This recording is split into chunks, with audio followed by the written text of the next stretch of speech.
여러분, 요즘 부동산 정책을 보고 있으면 진짜 마구잡이라는 이야기가 실감이 나시죠?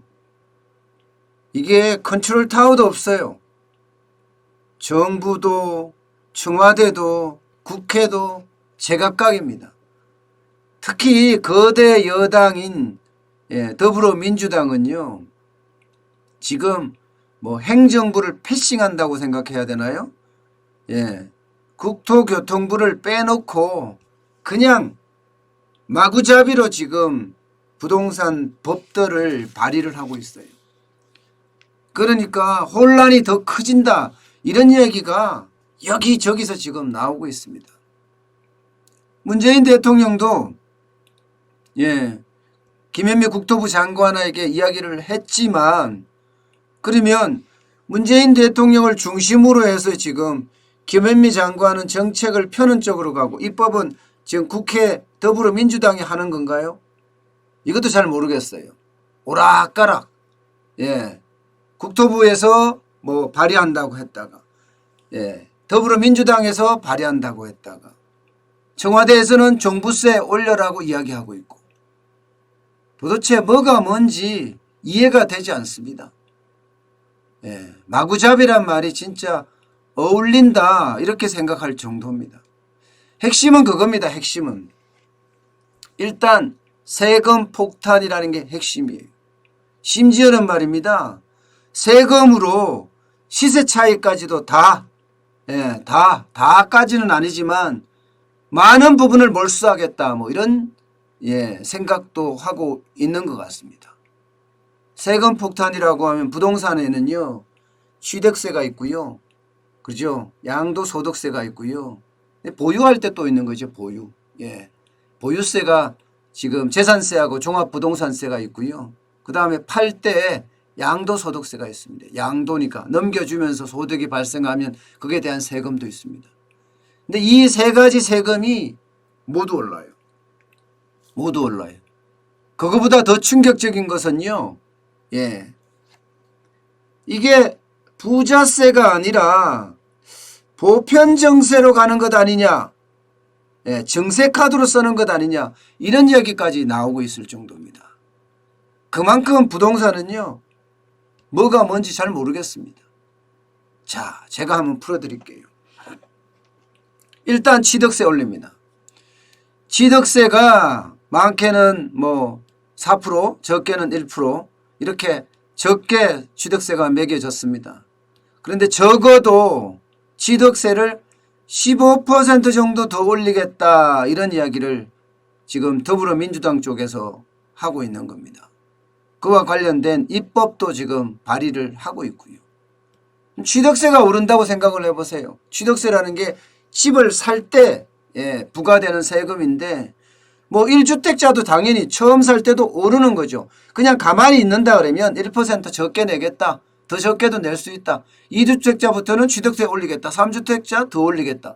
이게 이제 핵심 내용이고요. 그 다음에 보유할 때도 지금 세금을 많이 올리겠다는 거예요. 살 때도 올리지만 보유할 때 이것도 많이 올리겠다 하는 게 지금 정부의 입장입니다.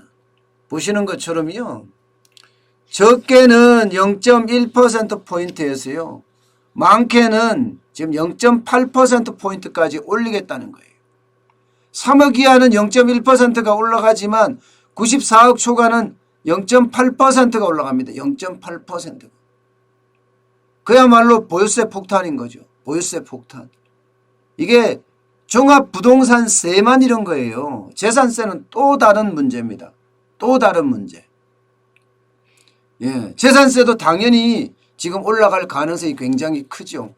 문제는 여러분, 이게 서울의 아파트 이러면요, 지금은 웬만한 곳 가면 12억 다 넘습니다. 12억이 다 넘는다고 하면 1주택자 같은 경우도 0.2%포인트가 올라간다는 이야기잖아요. 기존의 1.4에서 1.6까지 올라간다는 이야기 아니에요. 조정 대상 지역 내에서는 1.8에서 2.0으로 올라간다는 이야기고요. 저는 여기서 끝나는 게 아니라고 생각해요. 민주당 의원들 이야기하는 걸 들으면 충격적이다라고 생각할 정도로 세금을 올리겠다는 거예요. 충격적이다라고 생각할 정도로. 얼마나 올릴 건지 더 두고 봐야 되지만 7월 안에 입법을 한다고 그러니까 얼마나 더 충격적인 법안이 나올지 한번 두고 봐야 될 것 같습니다. 이제 그 다음이요, 여러분. 이제 양도세입니다. 양도세. 이 양도세는요, 지금 현재까지 나오는 것만 보더라도 충격에 해당됩니다. 충격에. 어느 정도인가 하면요. 자, 강병원 민주당 의원이 발의한 내용이에요. 소득세법 일부 개정안 대표 발의를 했는데 그 내용을 보면 조정 대상 지역 내 분양권입니다. 이 말은 규제 지역의 분양권이라는 거예요. 현행 50% 부과하던 양도세를 80%까지 끌어올리겠다는 거예요. 80%까지. 80%까지 끌어올린다. 이 말은요. 진짜 시세 차익 몰수한다 이런 말하고도 비슷하죠.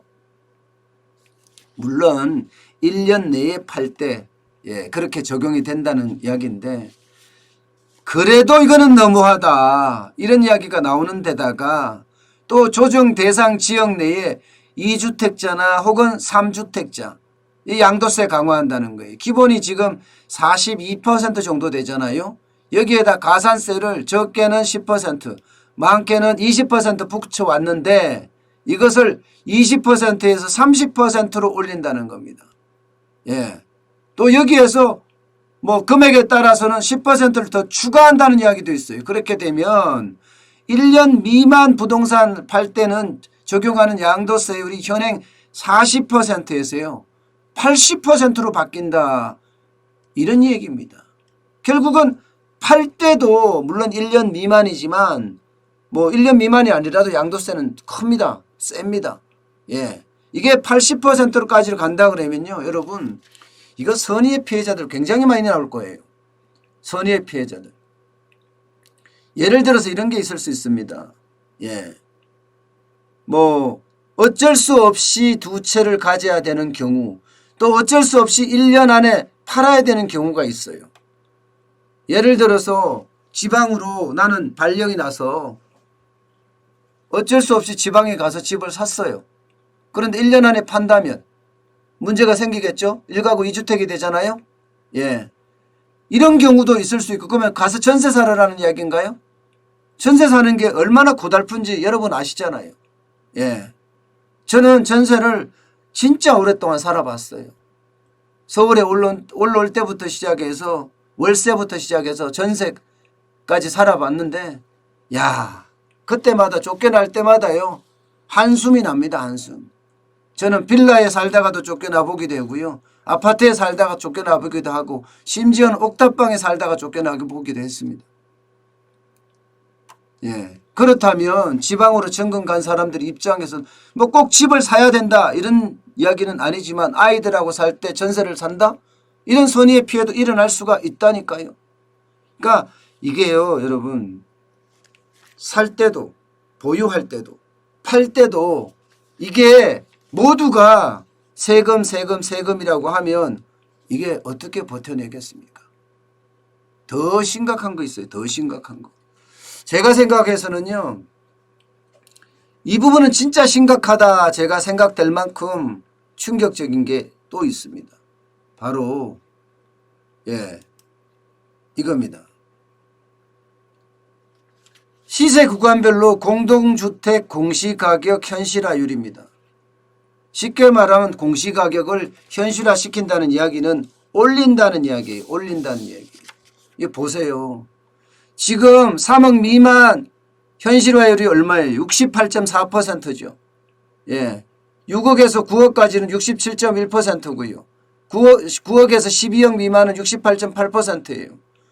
지금 12억 미만으로 봤을 때요. 12억 미만으로 봤을 때 평균이 68% 정도의 공시지가 현실화율이 반영이 됐습니다. 여기에는 두 가지가 있어요. 두 가지가. 공시지가를 올리는 게 있고요. 공시지가 현실화율을 올리는 게 있습니다. 두 가지가 있습니다. 공시지가가 오른다는 것은요. 땅값이나 그죠? 지가 땅값이 오른다는 이야기고요.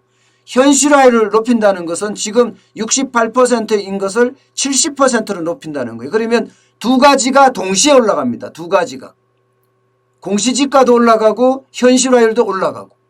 이렇게 되면 세금은요. 이게 1주택자에게도 세금이 굉장히 많이 나온다는 게 이 이야기입니다. 1주택자에게도 세금이 더 늘어난다는 이야기가 말입니다. 아마 공시지가가 현실화율이 되면 될수록 더 많이 올라가지 않을까 이렇게 예상을 하고 있어요. 예를 들어서 좀 큰 평수를 볼게요. 성동구의 갤러리아 폴에 작년 말 기준으로 시세가 33억 5천만 원이었습니다. 1년 전과 같음에도 불구하고 공시가 현실화율이 67%에서 79%로 올라가니까 보유세가 1,508만 원에서 2,201만 원까지 50%까지 급증했습니다.